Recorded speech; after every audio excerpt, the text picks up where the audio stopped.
Operation કરવાનું છે મૌખિક કોઈ જાતના લોકો પાસે જે પરિવાર છે સહી કાઢી નથી પછી એ બેનને ત્યાં સુધી નો મળવા જ્યાં સુધી બેન મરણ ન થાય કાલના અમે સાહેબ ઉપવાસ આંદોલન કરીને બેઠા છીએ હાલ સુધી કોઈ તંત્રએ અમને જવાબ નથી આપ્યો અને અમારી માંગણી એવી છે કે ફોરેન્સિક રિપોર્ટ આવે એટલે જે કઈ જવાબદાર ડોક્ટરો છે અને એનો સ્ટાફ છે એની ફોજદારી ગુનો દાખલ કરવામાં આવે અને આ શાંતાબા હોસ્પિટલની અંદર જે ગરીબ લોકો પાસેથી ફી લેવામાં આવે છે અલગ અલગ રિપોર્ટની એના સાહેબ અધ્યક્ષ સ્થાને તમે તો સાહેબ તમારે સાહેબ આ લોકો છે એ થોડું વિચારવું પડે કે આ લોકો આ સરકારી હોસ્પિટલ છે અને ન્યા પૈસા લઈ જવા ત્યાં પછાત લોકો જ આવે છે ગરીબ લોકો આવે છે કોઈ સાવકારો કે સાહેબ સેવા લેવા આપતા નથી તો સાહેબ તમે અધ્યક્ષ સ્થાને પણ લોકોનું અહિત થતું હોય એ સાહેબ વ્યાજબી નથી આ તદ્દન બંધ કરવામાં આવે અને પ્યોર સરકારી હોસ્પિટલ ભલે એ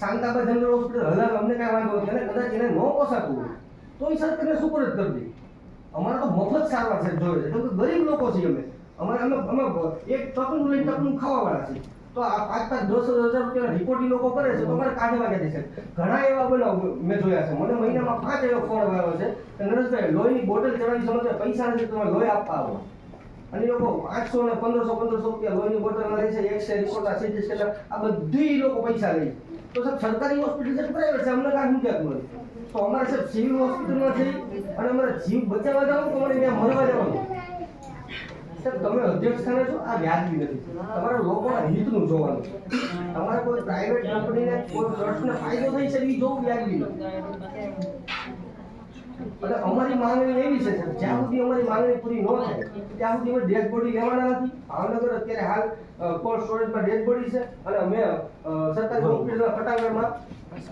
આંદોલન કરીને બેઠા છે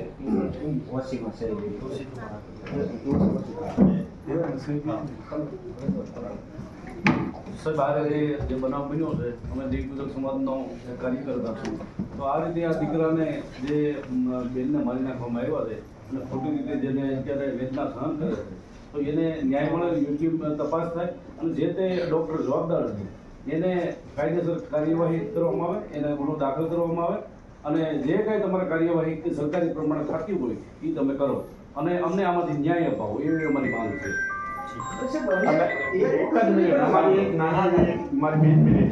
અમારી બીજી એવી માંગ છે કે આ બેન જે અત્યારે હાલ ઓફ થઈ ગયા જે કઈ ઘટના બની છે એ પ્રમાણે અમારો એવો આ બધા જે છે આવી રીતે કોઈ પણ સમાજની દીકરી આજે અમારા દેવપૂજક સમાજની જે બેન છે એવું નહીં પણ કોઈ પણ સમાજની દીકરી જે ગરીબ લાચાર અને વ્યક્તિ લોકો જે અહીંયા આવે છે એને કઈ ખબર પડતી નથી કયું તમે ઓપરેશન કરો છો આ માત્ર ને માત્ર એક કોથળીનું ઓપરેશન હોવા છતાં આ બેન અત્યારે આપણી હાજરમાં નથી તો અહીંયાના કોઈ પણ ડોક્ટરો એવા હોવા જોઈએ કે જેને જે ઓપરેશનની ખબર પડતી હોય એવા જ એને ઓપરેશન થવા જોઈએ બાકી આવા ઓપરેશન કરી અને આવા જે હાલ બરાબર ગરીબ લોકોને જે મારવામાં આવે છે આવું ન થવું જોઈએ. એક પ્રશ્ન એવો છે કે આજે બેનને જે બનાવ બન્યો એ એક સાધારણ માસિક એટલે બાળક બંધ કરવાનું ઓપરેશન એક એમાં કોઈ બહુ મોટું ઓપરેશન નથી અને એ ઓપરેશનમાં ચાલીને દોડીને ગયેલા હોસ્પિટલમાં અને એમાં જે શિખાવ જે ડોક્ટર બનવા માટે પહેલા જે ટેસ્ટ કરવા વાળા જે મેડિકલ કોલેજની બાજુમાં છે એ સાઈડને બધી ખબર જ હોય શિખાવની આગળ સાહેબ કરાવ્યો છે અને આ જે શિખાવે જે અંદર નસ બ્લડની કાપી નાખવાથી ઓપરેશન થયા પછી જે બ્લડ અંદર ભરાવાનું શરૂ થયું એટલે ખબર પડી કે આમાં નસ કટાઈ ગઈ પણ અમને સાહેબ ન્યાયના જાણવા મુજબ એવું મળ્યું છે કે ન્યા જાજો શિખાવની આગળ આ બધું કરાવવામાં કોઈ એમડી નથી હોતું એમડી કોઈ હોતું નથી ખાલી શિખાવની આગળ આ ઓપરેશન કરાવવામાં આવે છે અને આ નાના વર્ગ જે ધોડીની ક્યાંય ન જઈ એની માથે દાવ જીવની ઉપર દાવ ખેલીને એને કાપવામાં આવે છે અને બચી જાય તો ઠીક છે ન બચે તો આ એક ડેટકો સમજે છે અમને જ્યારે શીખવા માટે જતા હોય ત્યારે ડેટકની માથે ઓપરેશન કરતા હોય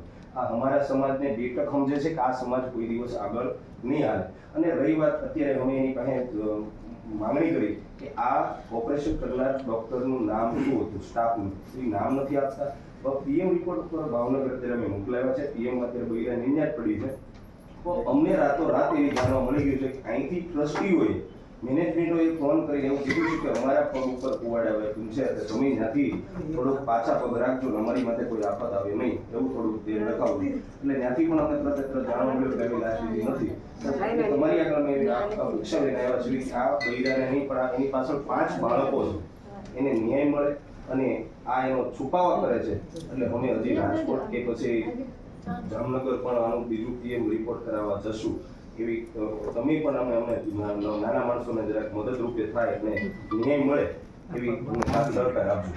સાહેબ આમાં કામ અત્યારે જાજા વર્ગ અમારા સમાજ અશિક્ષિત અને લાચાર ને શોષિત વર્ગ છે.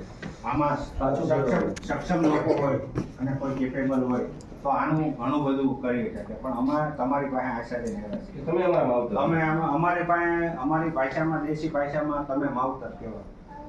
આને નિસ્વાર્થ ભાવે અને તટસ્થ તપાસ કરી જે કંઈ ડૉક્ટર આમાં જવાબદાર છે એને કડકમાં કડક આગલા પગલાં લઈ અને એને તમે તાત્કાલિક ધોરણે કાયદેસર કાર્યવાહી કરો એવી અમારી રજૂઆત છે. અને આ જે પરિવાર છે એ ગરીબ પરિવાર છે, એનું મુખ્ય મોભી વહી ગયું છે, એટલે મુખ્યમંત્રી રાહત ફંડમાંથી જે તે યોજનાઓમાંથી સહકાર જે કાંઈ આર્થિક રીતે સહયોગ મળવા પાત્ર હોય એ મળે એવી અમારી આપસી સાહેબશ્રીને રજૂઆત છે. અને આવી ટ્રાય કોઈ બીજા જે કોઈ બેન ઉપર કે કોઈ દીકરી ઉપર ન થાય. બરોબર, આ જીવ છે 5 દીકરાની માં છે, 5 દીકરાની માં ઓકે સાહેબ. આપણું ફોરેન્સિક નિયમ થઈ ગયા છે ભાવનગર ત્યાં પણ વાત કરી છે અને કોઈ પણ જો ફોરેન્સિક નિયમમાં સત્ય હશે એ જ આપશે બહાર. ઠીક છે, એમાં કોઈ વાંધો નથી. અને જે પણ ડૉક્ટરની અગર ભૂલ પણ નીકળે છે તો કાયદેસર કાર્યવાહી. સાહેબ આવા બનાવ હોસ્પિટલમાં આપણે અનેક વખત બન્યા છે, એક વખત નથી. એમાં અમે કમિટી બનાવીને બધા જ બનાવીએ. સાહેબ, તમારા અધ્યક્ષ સ્થાને બને અને પ્રાઇવેટ આ ખાનગી ડોક્ટરો છે, પણ હું તો એમ કહું છું કે સરકારી ડોક્ટરો સરકારી પેનલ એક બનાવો અને પછી તપાસ થાય ને તો તથ્ય બધું બહાર આવશે. ઠીક છે. અને સાહેબ ગરીબ લોકોની સામે જોઈને બધું 15 દિવસ પહેલા સાહેબ પહેલો દિવસનો બનાવ છે. સાંભળો તમે, એમાં ભનુભાઈ જીલિયા કરીને બાબરાના દેવી પૂજક છે અમારા, એનો છોકરો છે મયુરભાઈ કરીને, એને ડિલિવરી કરવા જે બેન આવેલા એને ડિલિવરી દરમિયાન એને સીઝર આવ્યું હતું. બેનને સીઝર આવ્યું હતું, નોર્મલ ડિલિવરી થઈ નથી. સીઝર દરમિયાન જે બાળક કાઢવામાં એને આ રાંધામાંથી બે કટકા કરી નાખ્યા. નાના બાળકને શિશુને બે હાડકા તોડી નાખ્યા અને એને પરિવારને જાણ કરવામાં આવતી નથી. 7-8 દિવસથી છોકરું ત્યાં રીબાય છે, દુઃખી થાય છે, હેરાન છે. પછી છેલ્લે એને હાડકાના ડૉક્ટરને બોલાવી અને તપાસ કરાવ્યું તો આખું હાડકું તૂટેલું હોય છે, એની કોઈ તટસ્થ તપાસ થતી નથી. અહીંથી પરિવારને રાજકોટ રિફર કરવામાં આવે છે, ત્યાં એનું કોઈ સાંભળતું નથી. હજી પરિવાર કાયદેસર ત્યાં રઝળે છે, એ દીકરો હજી ત્યાં રઝળે છે, એને કોઈ ન્યાય મળ્યો નથી, એની ફરિયાદ થઈ નથી. સાહેબ મેં બધે અરજી અપાવી છે તો મારું કોઈ સાંભળતું નથી કે એ પરિવારનું કોઈ સાંભળતું નથી. 15 દિવસમાં 2 બનાવશે.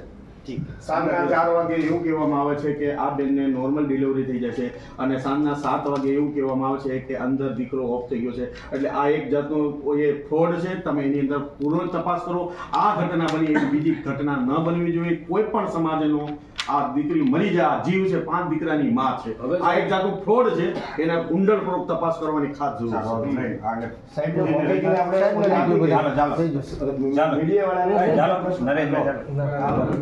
એક ફોટો લઈ લો બધા.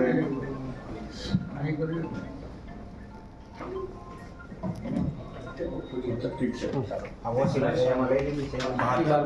સાહેબ અમારે વધારે આંદોલન ન કરવું પડે એનું અને હજી બૈરા મોતનો મલાજો હચવાય સાહેબ એમાં તાત્કાલિક ધોરણે સાહેબ પગલાં. હજી બૈરા ભાવનગર પીએમ કસ્ટડીમાં છે. આપ તમે લાશ લીધી સમજી નથી. ગયા છો સાહેબ? તમે લાશ લીધી નથી. જ્યાં લગી આનો ખરેખર સાબિતી નહીં થાય ત્યાં લગી અમે લાશ લેવાના નથી સાહેબ. પણ આના માટે તાત્કાલિક સાહેબ આમાં અમારે શું છે, ઉગ્ર આંદોલન ન કરવું પડે અને ગાંધી સીધા માર્ગે જ્યાં સુધી અમે આંદોલન કરી અને અમને ન્યાય મળી જાય તો એમાં સારું થશે. એટલે અમે આજે અત્યારે તમને રજૂઆત કરી છે પણ હજી લાશ લીધી નથી. જ્યાં લગી આની કોઈ પણ તપાસ નહીં થાય અને જ્યાં સુધી યોગ્ય જે જવાબદાર વ્યક્તિ છે એની ઉપર ફરિયાદ નહીં થાય, કાયદેસર નહીં થાય ત્યાં સુધી અમે લાશ ઉપાડવાના નથી. હવે વાત હવે જવાબદારી તમારી આગળ છે કે આ રીતે કેવી રીતે હવે સ્ટેપ કેવું લેવાનું છે, બરોબર? અને બીજું ખાસ કરી અમે કાયદો હાથમાં ક્યાંય નથી લેવાનો. આટલું મેં તમારું ખાસ ધ્યાન રાખશું. પોલીસનું ધ્યાન રાખશું, બરાબર, અને અમરેલીનું ધ્યાન રાખશું. પણ આ વસ્તુમાં ખાસ તમારે ધ્યાન હાલો આપવાનું છે. આગળ બધા બહાર નીકળો આગળ ધીરે ધીરે વંદે વંદે વંદે જય ભીમ જય ભીમ.